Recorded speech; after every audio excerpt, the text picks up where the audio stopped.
এখন আফরান নিশো যখন সাকিব খানের পারিবারিক জিনিসগুলা নিয়ে খুঁটাখুটি শুরু করলো, তার যে দুইটা বিয়ে করছে, বাচ্চা, মানে ওই যে হোয়াট এ শোতে গিয়ে মানে কোচাকুচি, আবার বলো আবার বলো আবার বলো, মানে ওর চাইতেছিল ওই যে ওই ছেলেটা সাকিব খানকে নিয়ে এমন কিছু বলুক যাতে কন্ট্রোভার্সি ক্রিয়েট হয়।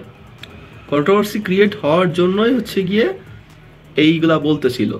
সাকিব খান হচ্ছে একটা স্টার, মানে একটা স্টার, আর অন্য যারা আছে তারা আমাদের সমকক্ষ বা হয়তো 10 তলা 20 তলা 30 তলা বিল্ডিং এ আছে এরকম। সাকিব খানকে ছোঁয়া যায় না। মানে আমি একাধারে সাকিব খানেরও ভক্ত, আফরান নিশোরও ভক্ত। আমি আফরান নিশোর অসংখ্য নাটক দেখছি।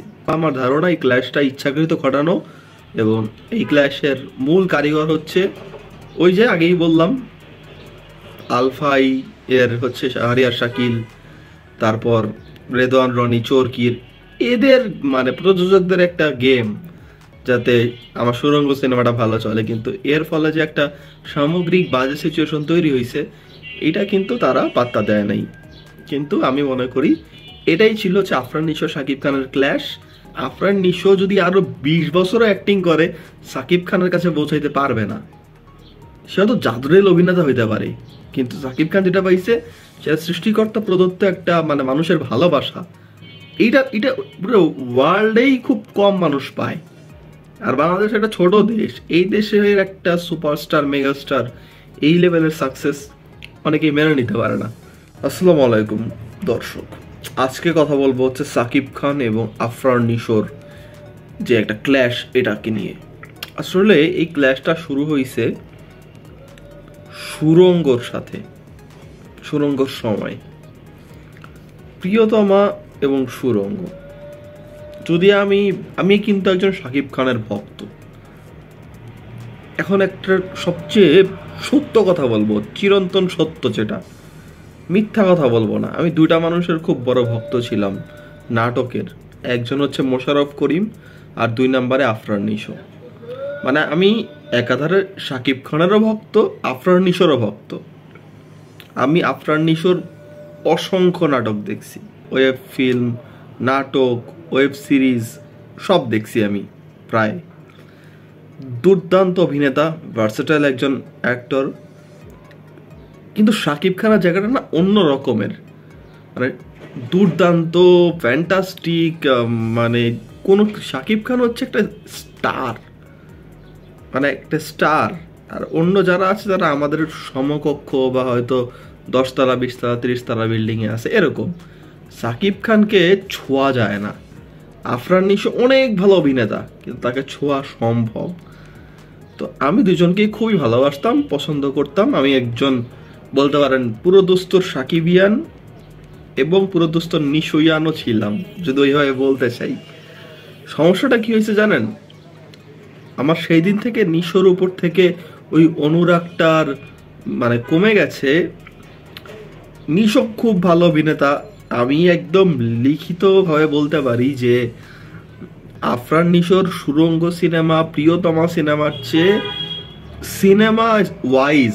সিনেমা ওয়াইজ অনেক ভালো একটা সিনেমা সুরঙ্গ সিনেমা। প্রিয়তমা সিনেমার চেয়ে রাজকুমার সিনেমা ভালো। প্রিয়তমা অত ভালো সিনেমা না, কিন্তু একদম পুরা ইন্ডাস্ট্রি হিট একটা সিনেমা দিয়ে দিছে প্রিয়তমা। সেম ভাবে আর কি, আপনার সব মুভি আপনাকে প্রচুর টাকা দিবে না, আবার সব মুভি আপনাকে প্রচুর ভালো মুভি মানে একদম টপ ক্লাস মুভি দিবে না।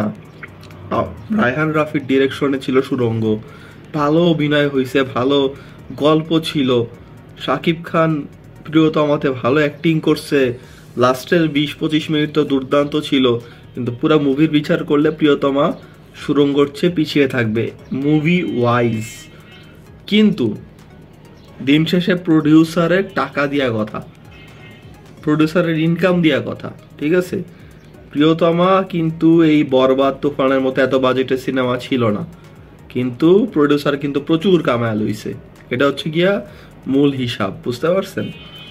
এখন আফরান নিশো যখন সাকিব খানের পারিবারিক জিনিসগুলা নিয়ে খুঁটাখুটি শুরু করলো, তার যে দুইটা বিয়ে করছে, বাচ্চা, মানে ওই যে হোয়াট এ শোতে গিয়ে মানে কোচাকুচি, আবার বলো আবার বলো আবার বলো, মানে ওর চাইতে ছিল যে ওই ছেলেটা শাকিব খানকে নিয়ে এমন কিছু বলুক যাতে কন্ট্রোভার্সি ক্রিয়েট হয়।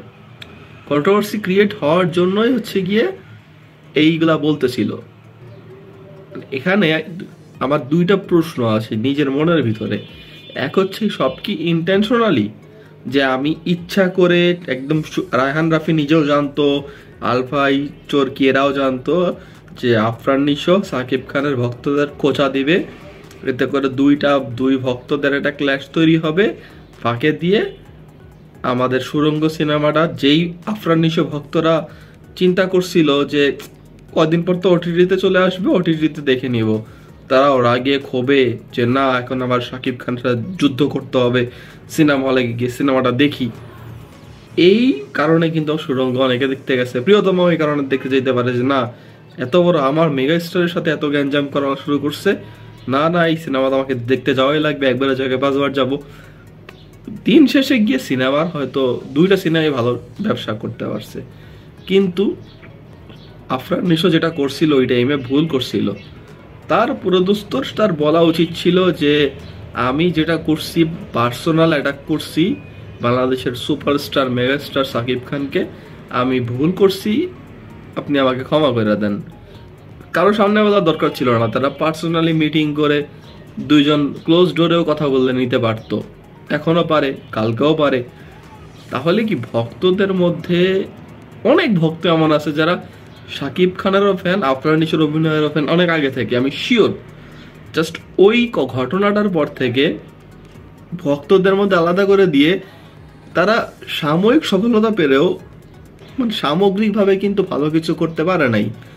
এমন এমন এমন অনেক সাকিবিয়ান বা শাকিব খানের ভক্ত আছে যারা আফরান নিশোর সিনেমাও দেখতে যাইতো, এই দাগি সিনেমাটাও দেখতে যাইতো, ওই ক্ল্যাশটার কারণে আজকে এই সমস্যাটা হয়েছে। সো গাইজ বুঝতেই পারতেছেন ব্যাপারটা কি। আর আমার ধারণা, শিওর না আমি, তবে আমার ধারণা এই ক্ল্যাশটা ইচ্ছাকৃত ঘটানো, এবং এই ক্ল্যাশের মূল কারিগর হচ্ছে ওই যে আগেই বললাম আলফাই এর হচ্ছে শাহরিয়ার শাকিল, তারপর রেদওয়ান রনি চরকির, এদের মানে প্রযোজকদের একটা গেম যাতে আমার সুড়ঙ্গ সিনেমাটা ভালো চলে। কিন্তু এর ফলে যে একটা সামগ্রিক বাজে সিচুয়েশন তৈরি হয়েছে এটা কিন্তু তারা পাত্তা দেয় নাই। কিন্তু আমি মনে করি এটাই ছিল হচ্ছে আফরান নিশো শাকিব খানের ক্ল্যাশ, কিন্তু যেটা কখনোই মানায় না। কারণ হিসাব করতে গেলে আফরান নিশো বলতে পারেন, আমি যদি মাটিতে থাকি, রাস্তায় থাকি, আফরান নিশো ধরেন 20 তলা বিল্ডিং এ আছে, 30 তলা বিল্ডিং এ আছে, আর শাকিব খান আছে হচ্ছে স্টার, ঠিক আছে, স্টার, অনেক উপরে ছোঁয়া সম্ভব না, যাওয়া সম্ভব না তার কাছে। সাকিব খানের লেভেলটাই ওই লেভেলে চলে গেছে। আপনি আফরান নিশো যদি আরো 20 বছরও অ্যাক্টিং করে সাকিব খানের কাছে পৌঁছাইতে পারবে না। সে হয়তো জাদুরের অভিনেতা হইতে পারে, কিন্তু সাকিব খান যেটা পাইছে সেটা সৃষ্টিকর্তা প্রদত্ত একটা মানে মানুষের ভালোবাসা। এটা পুরো ওয়ার্ল্ডেই খুব কম মানুষ পায়। আর বাংলাদেশ একটা ছোট দেশ, এই দেশের একটা সুপারস্টার মেগাস্টার এই লেভেলের সাকসেস অনেকেই মেনে নিতে পারে না। সো গাইস, এটাই ছিল আমার আজকের ভিডিও। তো আপনারা কি মনে করেন যে আসলেই কি শাকিব খান এবং আফরান নিশোর এক হয়ে যাওয়া উচিত? আফরান নিশোর ভক্তদেরও বলবো আপনারা একটু ভেবে দেখেন যে আসলেও কিন্তু অনেকেই কিন্তু আফরান নিশোকে ভালোবাসতো, পছন্দ করতো এবং শাকিব খানের ভক্ত ছিল। এই প্রযোজকদের এই পুংটামির কারণে, এই ক্ল্যাশের কারণে পরবর্তীতে কিন্তু আজকে দাগি সিনেমা হয়তো অনেক সাকিবিয়ানরা দেখতে যাইতো, বরবাদ দেখে দাগি দেখতে যাইতো, কিন্তু ওই ক্ল্যাশের কারণে দেখতে যায় নাই বা যাচ্ছে না। সো এইটা কিন্তু একটা ইম্প্যাক্ট, এটা প্রযোজকদের, আমার ধারণা আফরান নিশোর এটা নিজের না, এটা প্রযোজকদের একটা মাস্টার প্ল্যানিং ছিল, তাকে দিয়ে করাইছে তার নিজের ওই টাইমে তৎকালীন সিনেমার প্রচারের জন্য। তারা হয়তো জানেও না যে সামনে আমি শাকিব খানকে নিয়ে তুফান বানাবো, তাণ্ডব বানাবো, জানেও না। যদি তারা জানতো তাইলে হয়তো এমনটা করতো না। তো যাই হোক, আপনারা কি মনে করেন জানাবেন। ভালো থাকবেন, শেয়ার করে দিবেন ভিডিওটা। আল্লাহ হাফেজ।